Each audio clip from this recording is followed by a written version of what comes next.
Okay, hello everyone, and a warm welcome to this Q2 presentation with EG7. With us today, we have CEO and co-founder Robin Flodin, and we're very eager to hear about today's result and also a bit on the transaction today. So, with those words, I will hand it over to you. Thank you very much. So, for everyone who don't know EG7 at this time, EG7 is a video games company listed here in the Swedish stock market, make marketing, developing, publishing and distributing video games for console, for PC, and now also for mobile. This group also has one big feature to it, and that is that we have a buy and build strategy, which we think is a very important part of the company.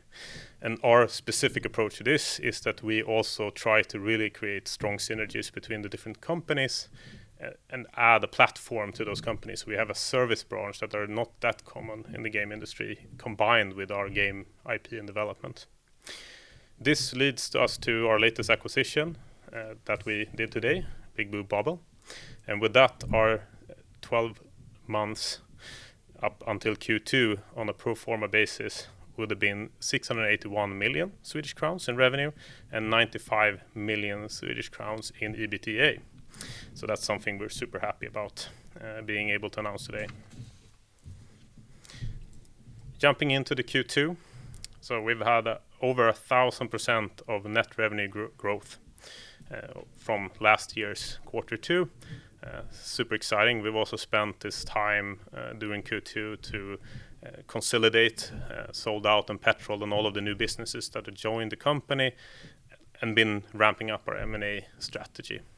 We now have even more projects in the pipeline. We've signed new projects, and we've also released some big projects together with Sold Out, for example, No Straight Roads, which has already been profitable for the company. So that's something we're also quite happy about.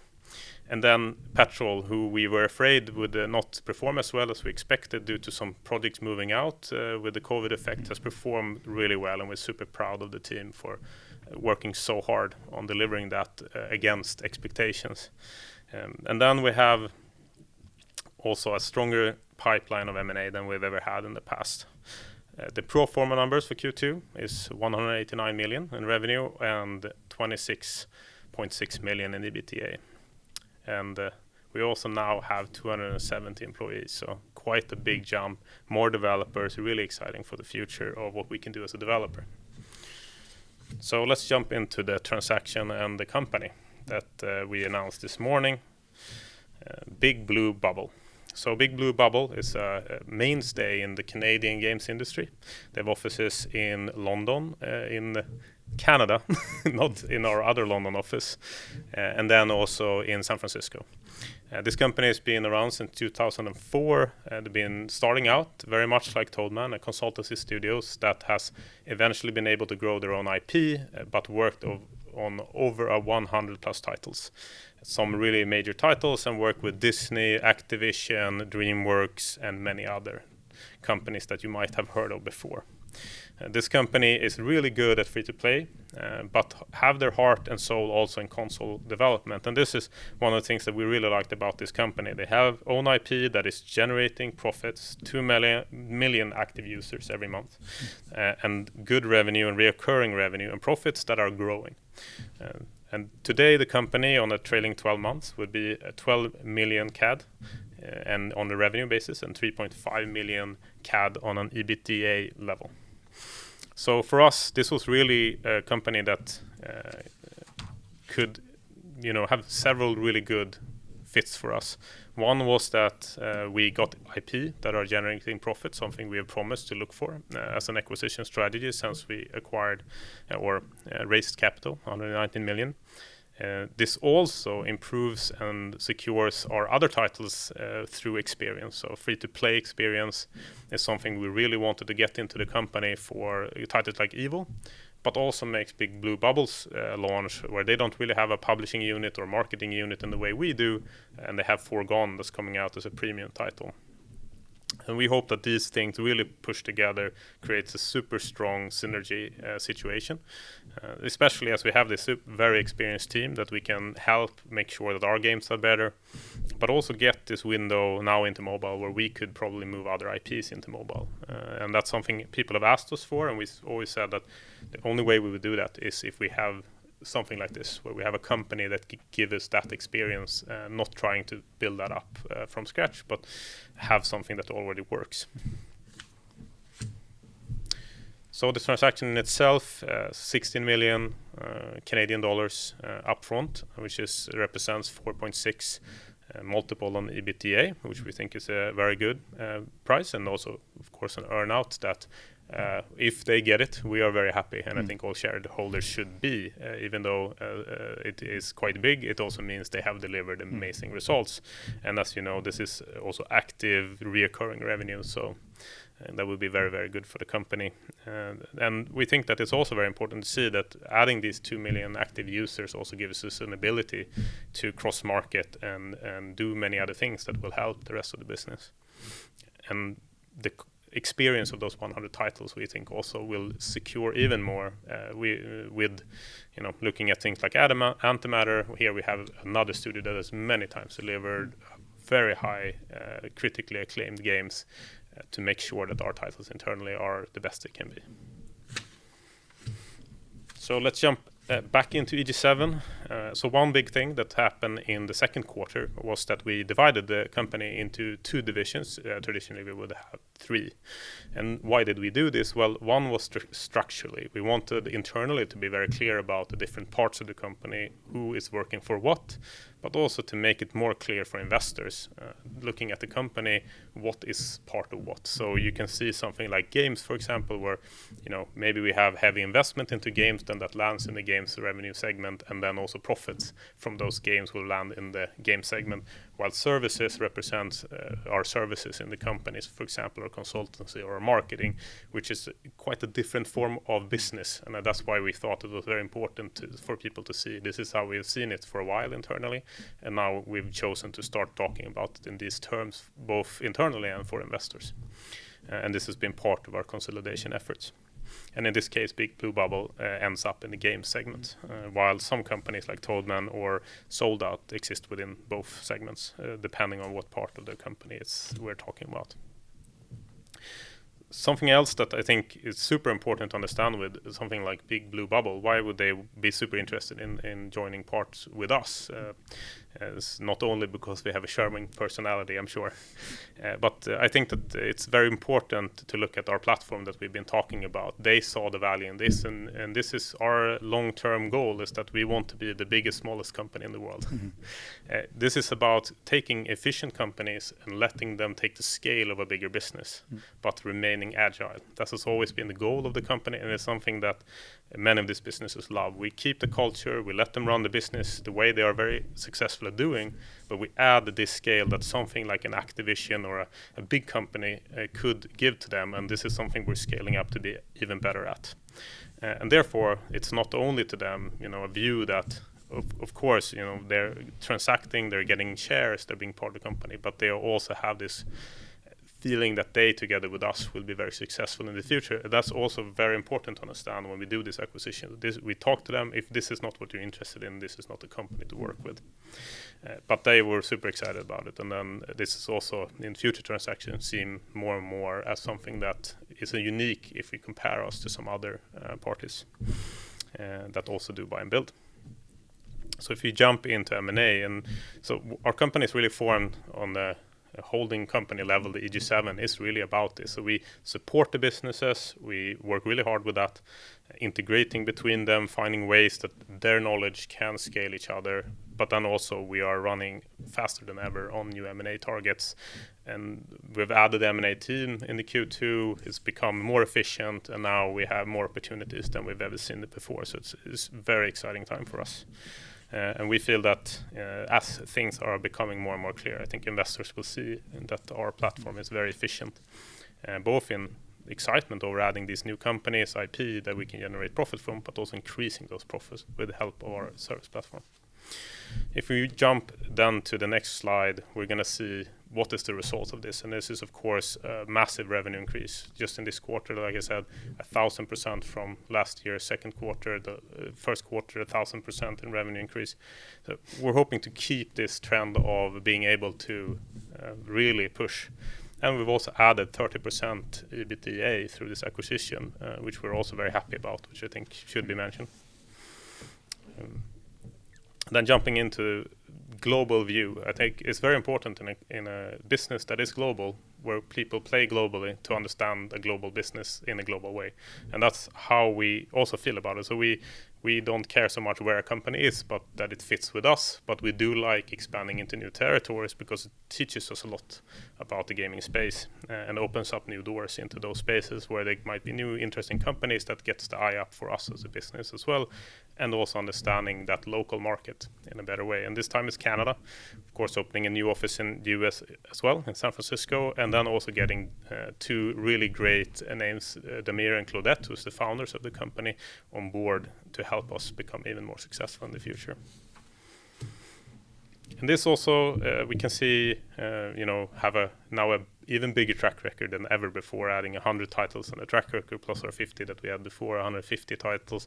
So this should be telling a story, I'm hoping, to investors, that we are getting more and more experience, and we're using as much of that experience to be more successful in the future.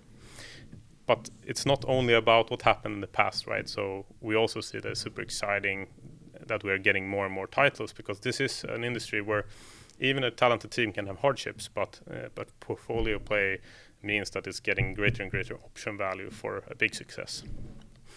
Before this call, we were talking about something like Fall Guys, and that's a great example. That can happen, and then all of a sudden, let's say one of these games that we have in this pipeline of 25 projects can multiply our revenues by more than we have today. And then if you jump into 2020 so far, 6 months of the year, we've done some really good releases, which has resulted in this revenue, but also very recently we released No Straight Road, and it's been received quite well, and both on a sales basis, and then also, of course, we've been profitable already, which we are very happy about. But like I said before, not only the past, but 2020 as it's ending, and then 2021 and 2022, and in our view, 2021 and 2022, when Toadman and Antimatter are getting out with most of their games, we find even more exciting. That's going to be very big for us, and we are getting more and more projects signed out for sold out as well. And now also Big Blue Bubble, who's adding something like Forgone, which is a console title at the end of the year.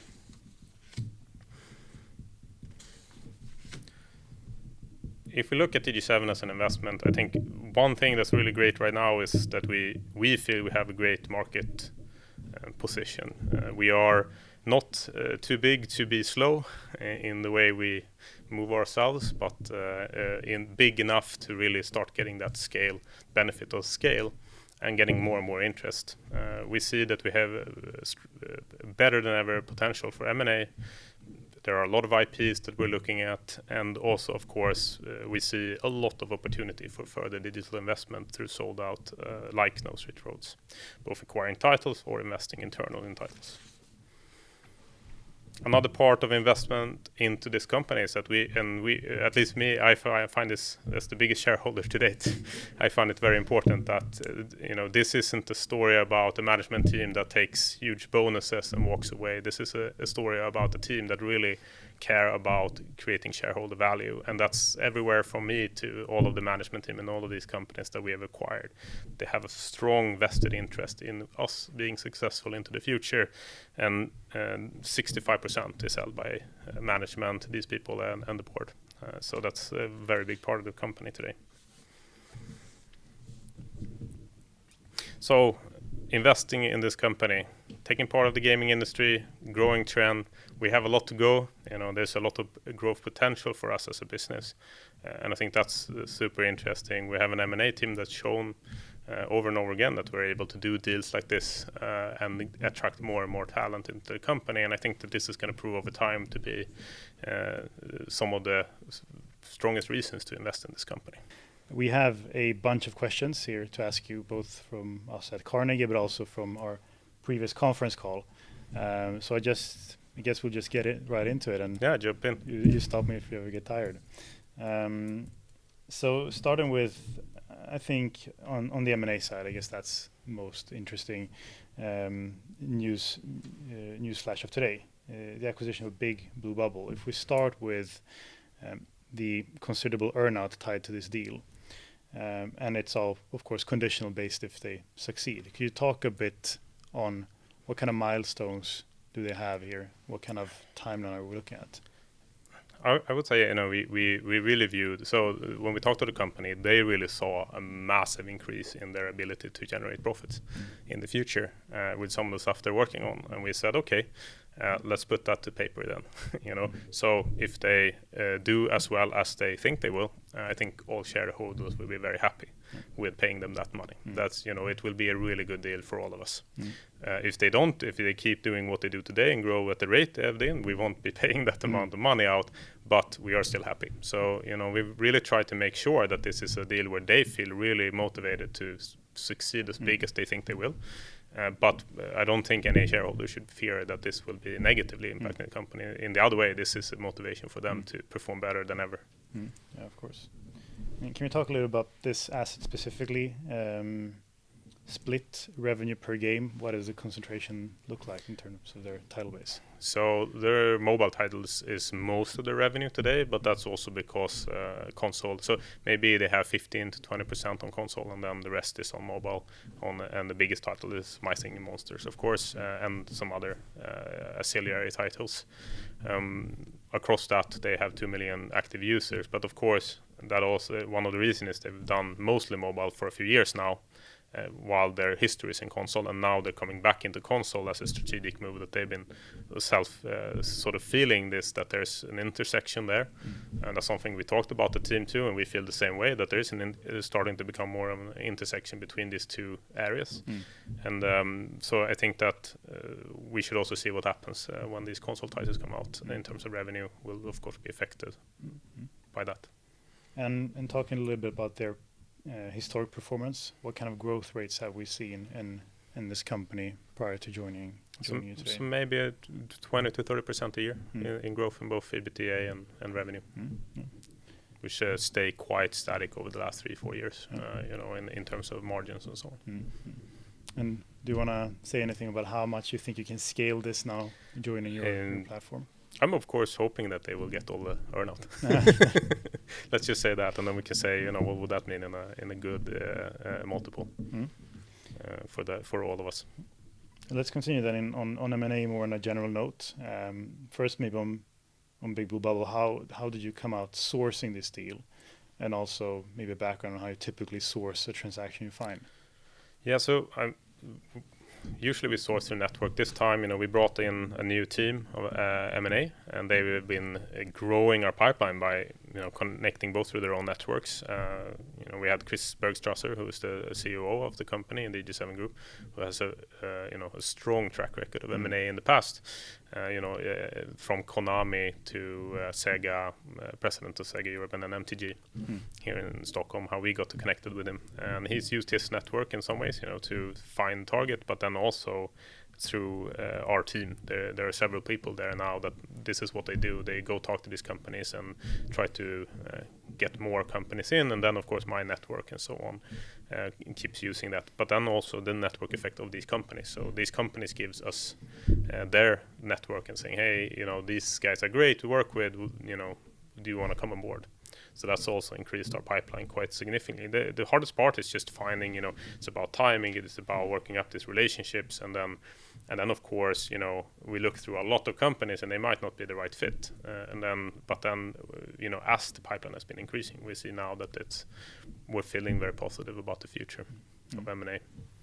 Even more than before, of course. We've been positive before as well, but I think this has increased. The more we see, the more we will land in some really great deals. And how many deals do you think you could, based on the current company structure after they carry out every year? What is the limit that you see? I would say that the limit is increasing. as we are able to scale. So we don't want, at the end of the day, we don't want the M&A team to be most of of the revenue of the company. So it's a little bit limited on people at the moment. We can't look at enough deals, to be honest, and we have more things coming in that we are able to negotiate internally. So it's really now a matter of the M&A team to make sure we have all the people in place that we need for all of the stuff coming in. To be able to do it in a better pace. But then, of course, we don't want to move in a place where we're not able to integrate and do the things internally as well. But because of the structure we have, we think we could do, several more this year, possibly. But we're not going to do it if we don't feel that these are great acquisition and that we agree on the deal terms that we think is favorable. And how do you divide your time? You are arguably one of the most important people in this company in terms of looking at new deals versus deploying capital into the projects you're. Yeah, I wish I was the most important. No, but I think it's important to see also that we are a team, right? And I think this is my most important role, is to managing the team's directions, and I sometimes feel more like I'm the internal connector. I'm the person who talks to everyone, talks to different managers to run the different businesses and sort of make everyone agree on the vision and the structure and where we're going, and then sourcing their knowledge. That's something always been important to me. These are people who have been in the industry much longer than me, and understanding I'm not the expert at everything, right? What I know is how to manage people and have them go in the same direction and believe in this sort of future that we want to achieve, and I find that super important. So I've actually, one part that has happened is that I have left my studio job that I used to do back in maybe a year ago. I will be very active in some of the studio management. Now I only work on the group level, and I don't take part in that. I only focus on M&A or where we can improve the businesses in a significant way, while the teams have to work on their own. And that's worked really well. I'm very happy. It's hard to leave your baby. I think, anyone who built a company could realize that was a very tough decision to step out and say, hey, I'm not going to be the CEO of the games side anymore, because my time, I have full time of just dealing with what happens on top of the company, dealing, everything from board to different managers, and making sure that we're in the right path. But that's also been super exciting. When we look at, you've done a couple of deals now. Where do you want to improve or strengthen your position? Is it in a specific genre you're looking at, geography, platform that you're currently not addressing? What would you say is missing in the company today? We're always looking at different things, but there's some clear things we're always looking for. So we're looking for IP, we're looking for, because I think our platform has enough room to scale more content within there, but we're also looking at the service branch to be able to deliver even better there. And then on top of that, I think one thing that is sort of a way to think of the kind of titles that we're looking for is always long-term communities. So users that will be coming back for the games, and that doesn't really matter for us if it's My Singing Monsters in this case, or if it's an 83. But that's we're not very interested in maybe having the big hit that everyone leaves in a few months. We're very interested in having users that we can keep growing year over year, and this is something we saw with Big Blue Bubble. That's exactly their philosophy, and this is the kind of companies that you could expect us buying in the future if we see IP, that they have been able to sustain and grow their communities and have those very loyal fans. And on Big Blue Bubble again, how much of the revenue is in-app purchases versus ads, for example? It's about 60, 40, 70, 30. I don't want to be too exact, but there's somewhere in between there. So this was a step in the free-to-play direction. Is this also something you're looking into strengthening to move forward? We were very much looking for it, at least. We announced that we were doing Evil vs. Evil as a free-to-play game. It would be our first internally produced free-to-play game, so we felt that was very important to secure. And this is really where this is how we want to use this platform. We see that we're missing a knowledge. This is a risk for us, right? We don't understand it enough. You don't know what you don't know. So what we could get through this was also the ability to know something we didn't know before.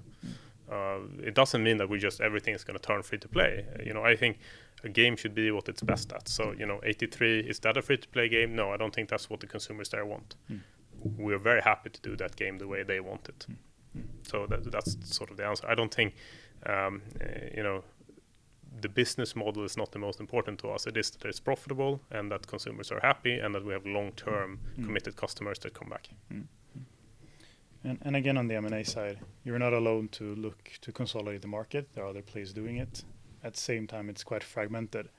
Have you seen any changes in terms of pricing for the assets you're looking at, or any changes in general in the last year? In some ways, I would say they've gone down with the multiples, which from a Swedish perspective might be very strange. The reason for that is really because the bigger players, so China and the US, haven't been as active in M&A.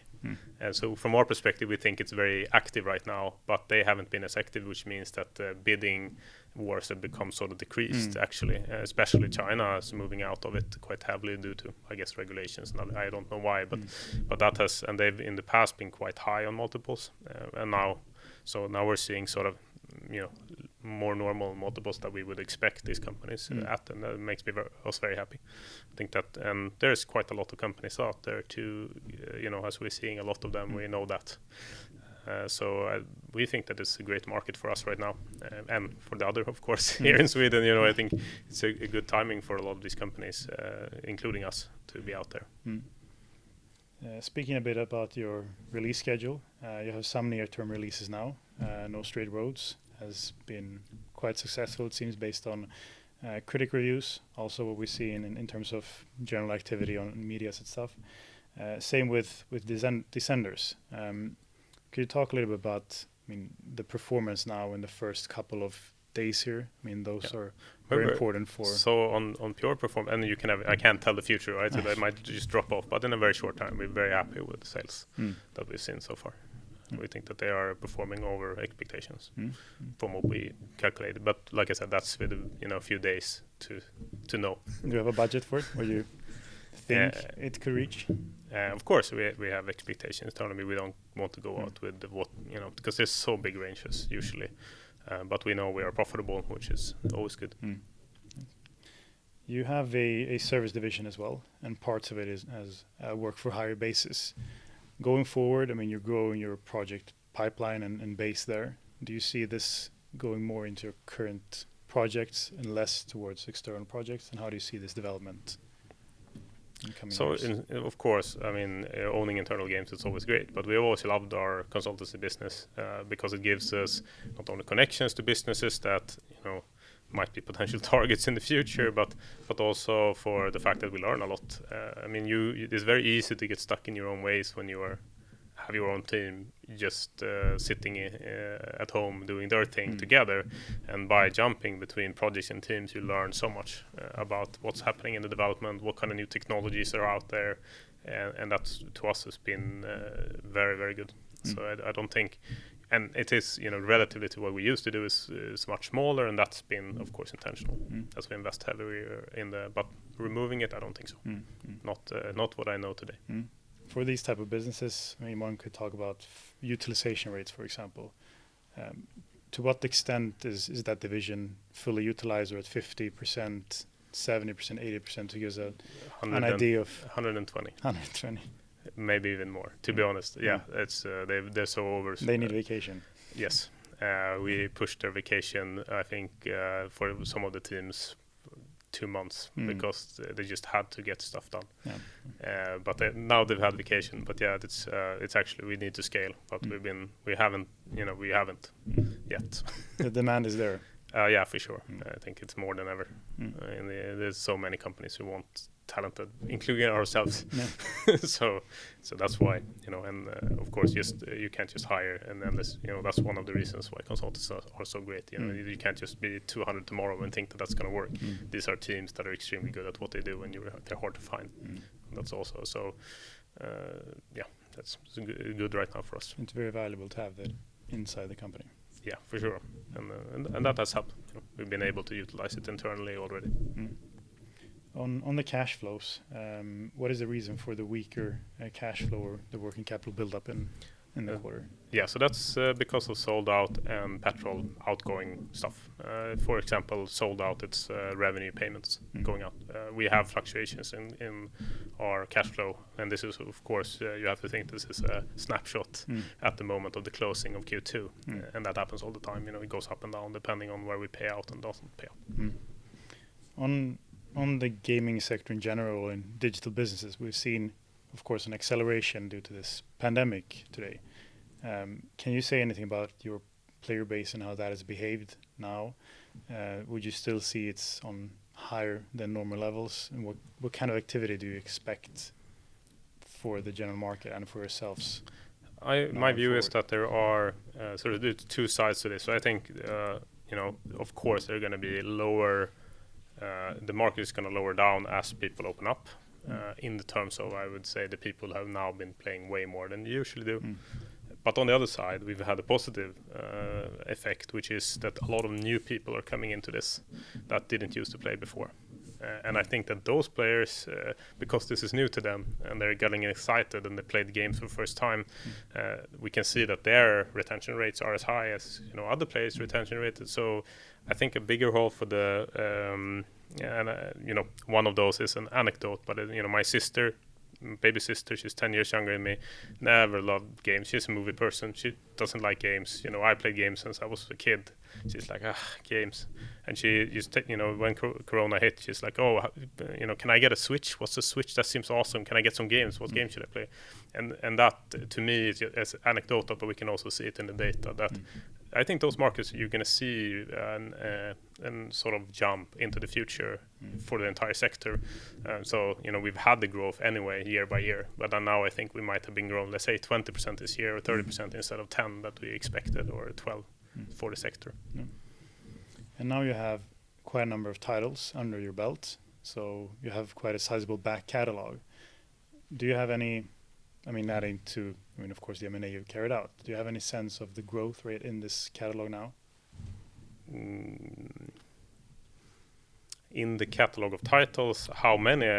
Maybe you can rephrase the question. So do you mean how many titles we think we're going to have in the future? Or no, in terms of, in monetary terms, what we're trying to find is organic growth figures or growth figures on an all else equal basis now with the titles you have. Do you have any sense? Some could be in decay, some could be really booming, like your new titles. I really think that there's really different parts of the business where we see, on many parts of our business we are growing on a year-over-year basis, maybe between 10 and 30%, depending on what title and game and or it's publishing or marketing. And then we have the titles that are being developed, and there we sink a lot of money, so that you can see that we are investing quite heavily into the titles internally, and those are coming out 2021, 2022, and then we expect that to change to be, very positive, depending on which one of those titles are the most successful. Another question from the audience.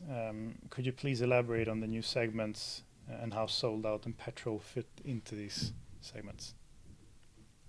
So the reason why we've divided it into these two segments is, like I said earlier, it's just a way for us to understand as well which parts are our games, so to speak, which is fully published or is fully developed by us or owned by us in some way or form, where we have the sequel rights and so on, and which part of is just a service that we are giving to other people. How much of that revenue, and how do we split that up, and where there are costs, and so on. So that's and that's also internally. So how we view it and have viewed it for the last few months since we restructured and talked to all the teams. So that's why you can see that some of the teams are split. Petrol is purely services. Sold Out sits with some stuff in services and a lot of in the games, and then Big Blue Bubble completely their own thing. Antimatter completely their own thing. Toadman Studios, both consultancies, and then of course also own developed. And also comment on the releases of Sold Out during Q2. Did they exceed expectations? I would say that it depends on from what view you see it. I think that they did well. That's my view. But then, of course, we were, hit by COVID. At the same time, they were doing better than we thought. So, somewhere in between there, I would say that they hit sort of what we earlier expected. And why was petrol so strong in the quarter? And how do you see petrol in the future, given the strong gaming activity due to the pandemic?